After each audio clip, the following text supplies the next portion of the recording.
ఓటమి భయం అధికార పార్టీలో స్పష్టంగా కనిపించిందని టీడీపీ శాసన మండలి విపక్ష నేత వేపాడ చిరంజీవిరావు అన్నారు.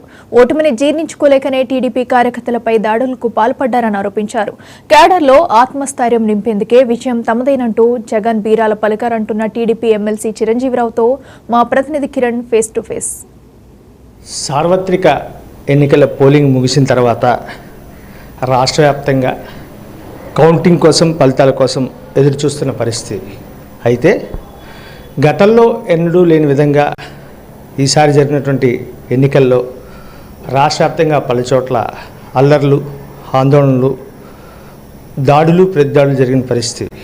అయితే అసలు ఈ పరిస్థితికి గల కారణాలేంటి? ఈరోజు రాష్ట్రంలో ముఖ్యంగా పల్నాడు, అనంతపూర్, తిరుపతి జిల్లాల్లో పెద్ద ఎత్తున పెట్రోల్ బాంబులు కావచ్చు, మరోవైపు వేట కొడవళ్ళు కావచ్చు, బరిసెలు కావచ్చు, వీటితోటి దాడులకు తెగబడిన పరిస్థితి. దీంతో ఒక్కసారిగా కేంద్ర ఎన్నికల సంఘం సిట్ను కూడా ఏర్పాటు చేసి దీని మీద ఒక సమగ్ర విచారణ జరిపి దోషులను కఠినంగా శిక్షించేందుకు రంగంలోకి దిగిన పరిస్థితి.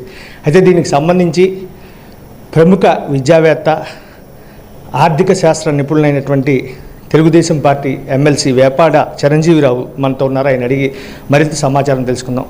సార్ చెప్పండి, మీరు ఒక పార్టీ అని కాకుండా ఒక ఆర్థిక నిపుణులుగా, మీరు విద్యావేత్తగా, ఎందుకని అసలు ఈ రాష్ట్రంలో ఈ పరిస్థితికి గల కారణాలు ఏంటి? సాధారణంగా మనకు ఒక సామెత ఉంటుంది, యథా రాజా తదా ప్రజ అని. రాజు ఎలా ఉంటాడో ప్రజలు అలాగే ఉంటారు. నాయకుడు ఒక ప్రజాస్వామ్యవాది అయితే పాలకులు కూడా, పరిపాలించబడే ప్రజలు కూడా ప్రజాస్వామ్య పద్ధతిలో వెళ్తూ ఉంటారు. అట్లాగే ఒక నాయకుడు ఒక ఫ్యాక్షనిస్ట్గా కానీ, లేదంటే ఒక రౌడీయిజం, గూండాయిజము, లేకపోతే నేరపూరిత చరిత్ర కానీ కలిగి ఉంటే ఇంచుమించు అవే లక్షణాలను ప్రజలు కూడా పుణికిపుచ్చుకుంటారు. ఒక ఉదాహరణ చెప్తాను ఇక్కడ. చంద్రబాబు నాయుడు గారిని అరెస్ట్ చేసినప్పుడు ఆయన ప్రజాస్వామ్యత పద్ధతిలో శాంతియుతంగా ప్రజల్ని కానీ, కేడర్ని కానీ ఎక్కడా అల్లర్లు చేయొద్దని పిలుపునివ్వడం వల్ల రాష్ట్ర వ్యాప్తంగా ఒక్క హింసాత్మకమైన సంఘటన కూడా ఆ రోజు జరగలేదు 2023 సెప్టెంబర్ నెలలో. బట్ ఈరోజు ఎలక్షన్ ముందు రోజు, ఎలక్షన్ రోజు మే 13వ తేదీన ఎలక్షన్ అయిపోయిన తరువాత కూడా ఇంత హింసాత్మకమైన సంఘటనలు ఎందుకు జరిగాయి అని ప్రశ్నించుకుంటే వారి స్థానిక నాయకులు కావచ్చు, రాష్ట్ర స్థాయి నాయకత్వం కావచ్చు, ఒక విధంగా ఈ హింసాత్మక సంఘటనలు ప్రేరేపిస్తుంది, ప్రోత్సహిస్తుంది అని మనం చెప్పాలి. ఏంటి కారణం అంటే, ఇప్పుడు చాలా స్పష్టంగా మొన్న ఎన్నికల్లో ఉదయం 7 గంటలకు వెళ్ళేసరికి 100-150 మంది లైన్లో ఉన్నారు ఇంచుమించు రాష్ట్రం అంతా. రాత్రి 9, 10, 11 గంటల వరకు, 12 గంటల వరకు పోలింగ్ అయిన పోలింగ్ బూతులు కూడా మనకు స్పష్టంగా కనపడుతున్నాయి. అంటే రాష్ట్రంలో ప్రభుత్వ వ్యతిరేకతపై చాలా స్పష్టమైన తీర్పిచ్చారు, ఇస్తున్నారనే విషయం అర్థమైపోయింది ఈ అధికార పక్షానికి. అలా అర్థమైపోవడం వల్ల రేపు తెలుగుదేశం పార్టీ కానీ అధికారంలోకి వస్తే వైసీపీకి క్యాడర్ ఉండదు. ఇక నాయకులు ఏదో ఒకటి వేరే పార్టీలకు వెళ్ళిపోవడమో, లేకపోతే రాష్ట్రం వదిలేసి వెళ్ళిపోవడం ఏదో ఒకటి జరుగుతుందేమో తెలియదు, కానీ బట్ క్యాడర్ ఉండదు. ఈ క్యాడర్ అంతా ఏమవుతుందంటే అధికార పక్షంలోకి జనరల్గా వచ్చేయడానికి ఇష్టపడతారు.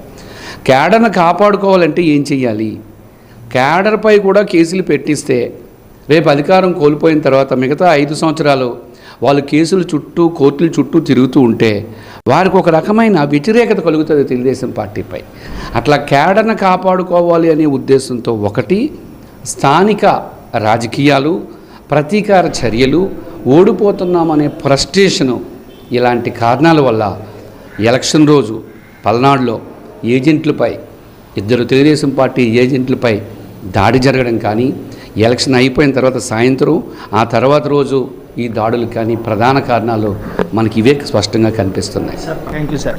ఇది ప్రస్తుతం మనం చూసుకున్నట్లయితే ఏదైతే టీడీపీ ఎమ్మెల్సీ వేపాడ చిరంజీవిరావు గారు చెప్తుందని బట్టి ఖచ్చితంగా ఈ రాష్ట్రంలో తెలుగుదేశం పార్టీ అధికారంలోకి వస్తుందనేటువంటి ఒక భయంతో ఈరోజు వైఎస్ఆర్ కాంగ్రెస్ పార్టీ తమ మీద విమర్శలు చేస్తుందని చెప్పి, ముఖ్యంగా మనం చూసుకున్నట్టయితే ముఖ్యమంత్రి జగన్మోహన్ రెడ్డి ఐపాక్ టీం తోటి ఏదైతే 151 పైగా సీట్లు ఈసారి అసెంబ్లీలో సాధిస్తామని చెప్పడం కేవలం కేడర్ను వాళ్ళలో బలోపేతం చేయడానికి, ముఖ్యంగా వాళ్ళలో ఉన్నటువంటి భయాన్ని తొలగించడానికే ఆ రకమైనటువంటి ప్రకటన చేశారని చెప్పి, ఎందుకంటే కేడర్ పార్టీ నుంచి వీడిపోయి చేజారిపోయే పరిస్థితి ఉంటుందని చెప్పి వాళ్ళలో ఒక రకమైన ఉత్సాహాన్ని నింపేందుకే ఈ రకమైన చర్యలు తీసుకున్నారని చెప్పి, ఇక సిట్ దర్యాప్తు త్వరలోనే తేలబోతుందని చెప్పి, వాస్తవ పరిస్థితులన్నీ కూడా ప్రజలందరూ గమనిస్తున్నారని చెప్పి, ఏదైతే పోలింగ్ ప్రక్రియ జరిగిందో రాత్రి 11-12 గంటల వరకు, ఈ నేపథ్యంలో ఖచ్చితంగా ప్రజలందరూ కూడాను వైఎస్ఆర్ పార్టీ కాకుండా తమకే పట్టం కట్టేలాగా ఉన్నారని చెప్పి, ఇది వాస్తవ పరిస్థితులు. గతంలో మనం చూసుకున్నట్లయితే 2019 వేవ్ ఏ రకంగా జరిగిందో ఈసారి ప్రభుత్వ వ్యతిరేకత స్పష్టంగా కనిపిస్తుందని చెప్పి